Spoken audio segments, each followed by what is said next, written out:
Hello. Hello, Gemini. Salamat sa pagbisita o salamat sa pagbabalik. Ito po ang inyong Sun, Moon, Rising Sign, and Venus General Reading para sa sign ng Gemini. Kunin niyo lang po kung ano yung nakarelate kayo, tapon niyo yung hindi. Kung hindi nakarelate, okay lang yan. Maaaring nga mensahe sa susunod na pag-upload ang siyang makakarelate tayo. Kaya subscribe lamang po tayo para maabutan ang pag-upload ng new reading. Pero naniniwala ako, meron at merong dahilan kung bakit tayo napadpad dito. Maaring sa deck na ito na makikita nyo sa baba yung link para makuha yan. Ang gaganda ng mga imahe sa deck na yan. Pwede din naman na sa deck na ito or sa deck na ito na mula sa oracle, na isang oracle card. Ang oracle hindi nyo kinakailangan ng tarot certification para magamit yan. Pwede lang kayo mag-pull ng card daily para lang mabigyan kayo ng guidance on how you should parang traverse yung day nyo. Oh, bakit ang unang pumasok sa isip ko ay parang parehas to kay Scorpio ba yun na reading? Baka may Scorpio kayo sa chart nyo. Um, ang unang pumasok na scenario sa utak ko ay you could be in a soulmate, you could be in a relationship pero merong ibang soulmate na tinitibok ang puso nyo at nararamdaman na ito ng current partner ninyo kaya ito ay nagdudulot ng away. Maganda yung core energy mo, something that is about soulmates, past lovers, past love, nostalgia, um, joy na nafe-feel from someone in the past. Um, Balanse ang puso. There is harmony in your heart. Pero, taliwas yun dito sa card na ito. Kaya ako nasabi na ang unang scenario nakita ko ay pwedeng iba yung tinitibok ng puso nyo at yung tinitibok na yun ay hindi yung current nyo na karelasyon. And you would do everything in your power para maano yun, para mapuntahan siya or para magkaroon ng reunion with that person. Maganda itong core energy mo, ang card, parang yearning, longing. Yan ang core energy mo. With this deck, there is parang lakas ng loob ba? Um, Tapang or parang willpower to do everything in your power para manalo. Pwedeng manalo sa argument na yan. Pwedeng manalo sa ibang bagay. Pwedeng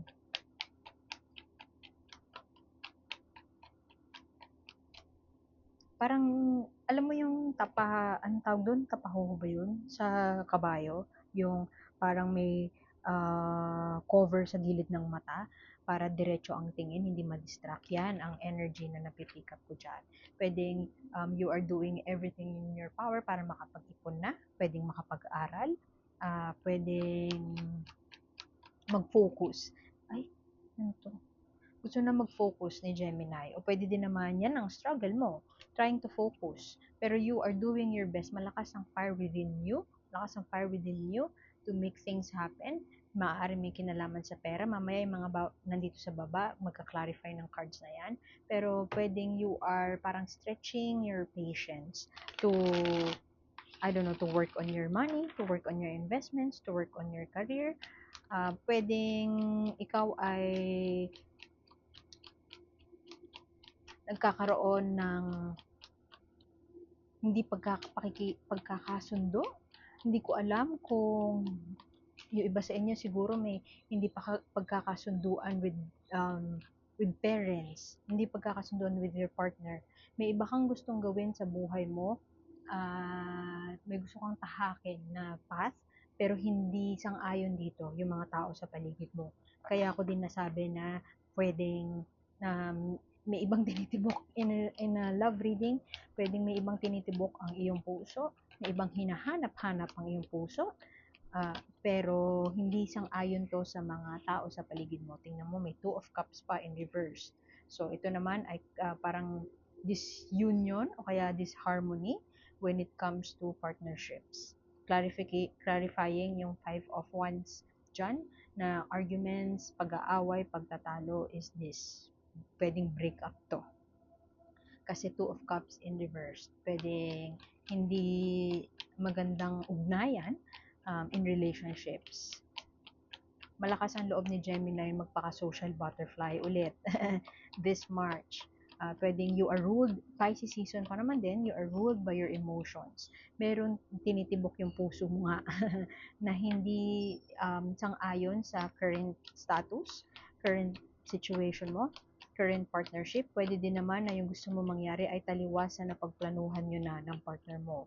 Pwede din naman na yun nga, kung wala kang partner, pwedeng magulang yan, pwedeng ate, kuya, meron kang gustong tahakin na path na hindi nila gusto for you. Pwede din naman na meron kang gustong tao na yun din, hindi gusto ng mga kaibigan mo for you. And it is becoming a burden kasi parang hindi na siya mawala sa isip mo. Pwedeng hindi ka na makatulog kakaisip. 2 9 pa yan, no, na parang mabigat sa pakiramdam. Parang endless battle, hindi matapos-tapos.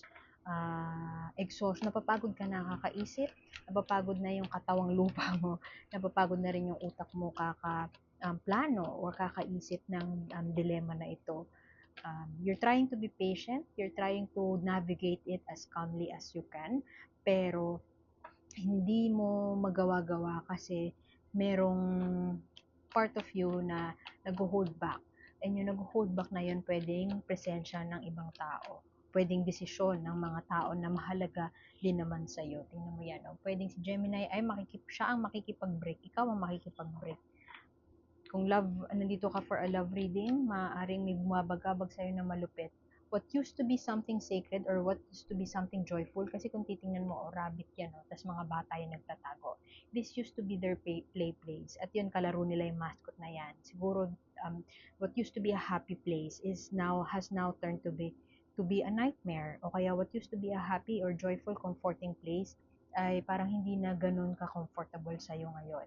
And it is causing you heartbreak kasi inalagaan mo tong relasyon na ito, inalagaan mo siya, inalagaan mo only to realize na hindi pala siya swak sa gusto mong mangyari.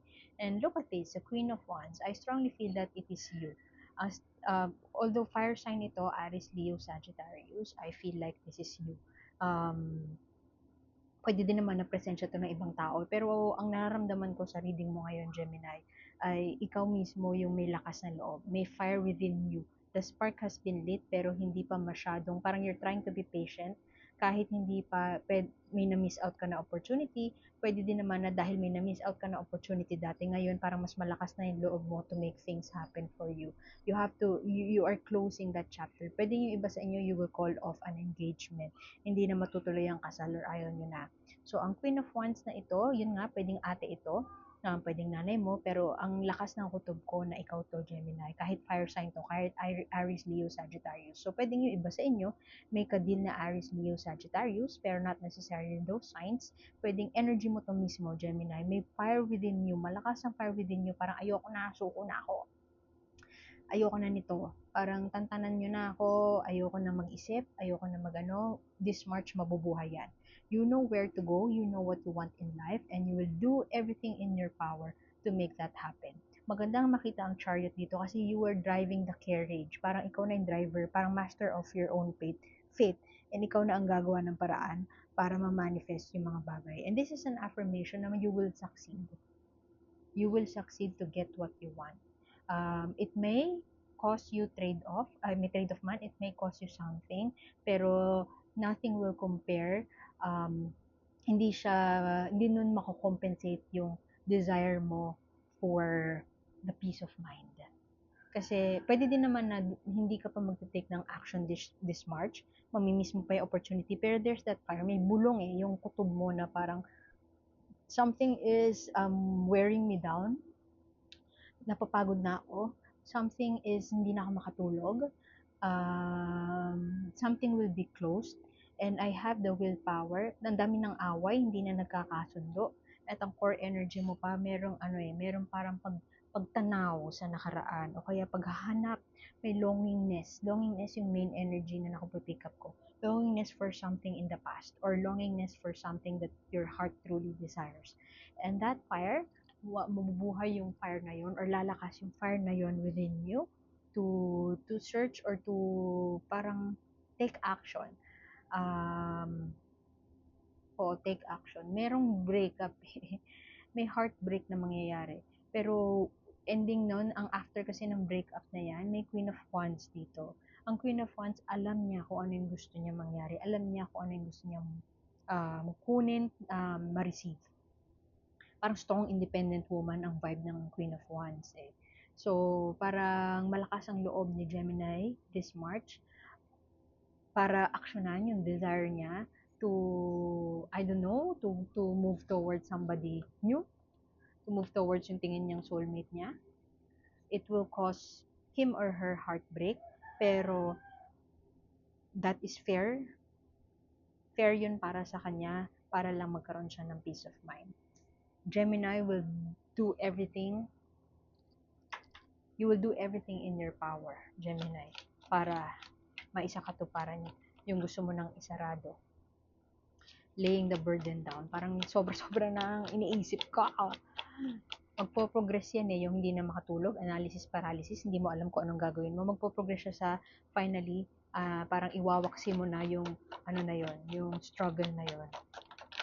Okay, dalawa ang lumabas na oracle card para kay Gemini. Quiet the anxiety monster. Follow your gut. Don't feed that anxiety. All is well, kumbaga. Don't feed that anxiety kasi the more you feed the anxiety monster, the more na mahuhuli ka niya. And then listen to the music of your soul. Yan na yung intuition. Follow your intuition. Kung ano yung sinasabi ng puso mo, whether it has something to do with someone from the past, o kaya someone na ginagawa mo sa past, something that brings you joy na from the past.